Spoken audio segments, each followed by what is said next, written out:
friends are like old memories. They always remind you of your past, and we are reminding ourselves of the past episodes from this week of Good Company for the best of Good Company with me, Hollie Taylor. Do you ever have those moments where you wish you could go back in time and fix the mistake? Not that I felt regret, I just felt so silly. Oh, it was the worst. Friday afternoon, I drive my daughter for 45 minutes to get to where she needs to go. Upon arrival, I realize I have no keys with me. This is why I don't like the fob keys. I drove 45 minutes away from my house without my car keys. My husband, truly a saint, because by the time I figured this out, the commute was now an hour, thanks to downtown Toronto traffic, and he drove all the way with my other daughter to rescue me, and I felt, an inch tall. Oh my goodness, it was just such a terrible feeling. So that was my big, epic, forgetful spell this weekend. Have you ever been in a similar situation? Maybe not forgetting keys and driving 45 minutes away from them, but maybe something else that you forgot. Would love to hear your stories. Feel free to text in 905-338-1250. Well, we're talking about things that we forgot. How about something someone lost? I'm Hollie Taylor here for Joy Radio, and I had a chuckle when I saw this story because we often hear about Friday cars. Have you ever heard of that? Never buy a Friday car because they're just trying to finish the vehicle line before the weekend hits at the factory. Well, this wasn't a case quite like that, but in Detroit at the Ford Motor Company about 11 years ago, there was a guy there who was building a car. He was making it looking nice. He was a 2015 Ford Edge. And by the end of the day, he realized his wallet was missing. He assumed it had fallen out while he was building some of the vehicles. So he had some people go and take a look at some of the other cars to see, was it this car that was on the line? Was it in this car? They could not find it. Well, fast forward to recently where a mechanic was trying to fix something in a 2015 Ford Edge, and it was something easy. It was a cooling fan. Should have just snapped into place, but it wouldn't snap. So the mechanic kind of started to feel around and look a bit just to see, why is this not closing properly? Well, he pulled out the lost wallet.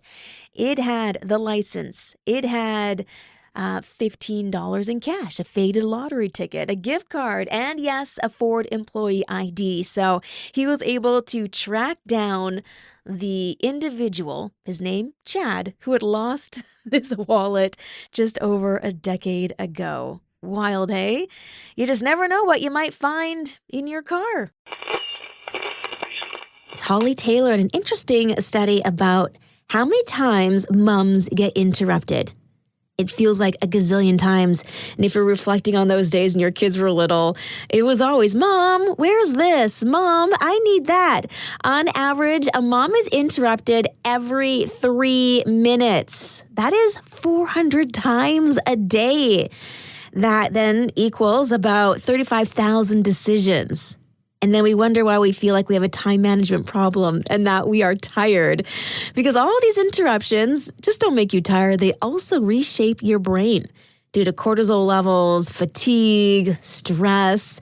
So when they say it takes a village, it really does. If you see a tired mom, sometimes she might just need a break. And maybe that's taking the kids so she can get some quiet. And then you can field some of the questions and interruptions that she's been battling literally 400 times a day.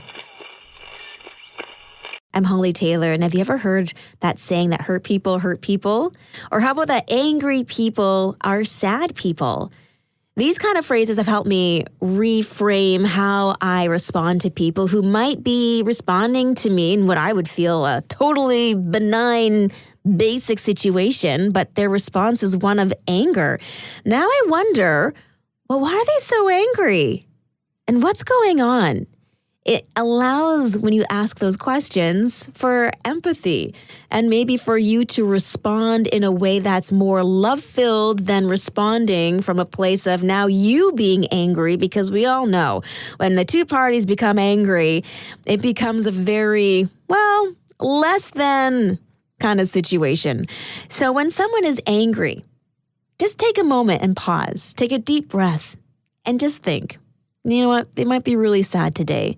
Anger is that surface emotion that's hiding a ton of other emotions underneath. They could be feeling helpless. They could be feeling as though they're feeling weak. They could feel as though they're just not in control, and it's making them angry. So, a little reminder, angry people are often sad people. I'm Hollie Taylor, and, one of the most terrifying experiences a lot of people will go through is not hopping on a roller coaster and going for the thrill of a lifetime. It's not starting a new job. It's actually public speaking. It's one of the most afraid of activities that you could do. I mean, I enjoy public speaking. I speak every day. But truthfully, even I get a little bit nervous in front of people because you never know what they're thinking, and I don't know. But here's 5 little tips to help you, because maybe you have been asked to share your testimony at church and you're feeling a little nervous about it. But what you have to say is really important. Your experience has value, and it's going to encourage people. So, number 1, believe people are rooting for you, because guess what? Most of them are. They're there to listen, to hear your story, to share that moment with you. And so that's a beautiful thing to honor. Believe in what you're saying. That's the second thing. And if it's your testimony, absolutely you'll be believing in what you are saying, because then people also feel that. Breathe, slow down, and speak up. That's the third thing, because sometimes you talk too fast or you breathe too shallow and you don't allow people the chance to even hear your words. Number 4, practice and know the key points, but don't memorize. Then it just kind of comes off a bit contrived. And then the 5th one is confidence body language. Yes, so have confidence in how you stand. And when you stand, tall, shoulders back, chin up, it tells your brain, you've got this. So even as how you are standing can help you feel more confident. And that's something that you can control. So there you go. Public speaking, definitely a activity people don't love. But man, think of the lives that you could change. I'm Hollie Taylor. We've heard that saying that not all heroes wear capes. And in this city, a northern Italian city, there is, I would say, a hero not wearing a cape, but wearing a mask. And I would say he's a bit more of a vigilante in some regard, as in the evenings, he is dressed fully, or she for that matter, no one knows. They are dressed fully in black, and they are painting over the graffiti that is landing on different parts of their city. Being dubbed as the ghost painter, he stalks, or she stalks the city, making sure that there is no vandalism on buildings. And seeing the videos of them, it's actually really, as the kids would say, satisfying. Seeing a wall full of graffiti and this individual going through and painting the graffiti, returning to what it once was, that wall, with no extra, wall artwork, I guess you could say. So yeah, the ghost painter in Italy. I've heard of people doing this in other places, in other countries, but this person, a little bit more mysterious.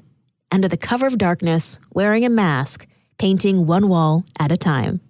Have yourself a great weekend as we get closer and closer to the end of our summer. I know, it feels like it's just flown by.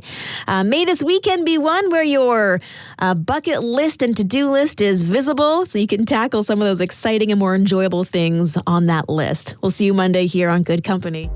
Well, that's a wrap. Those are our favorite memories from this past week. Join me for more Good Company live every weekday from 4:30 till 6 p.m. here on Joy Radio. Oh, and don't forget, you can also catch up by subscribing to our Joy Radio podcast. If you'd like to join in on the conversation, text 905-338-1250. Thanks for listening. We'll see you on Monday.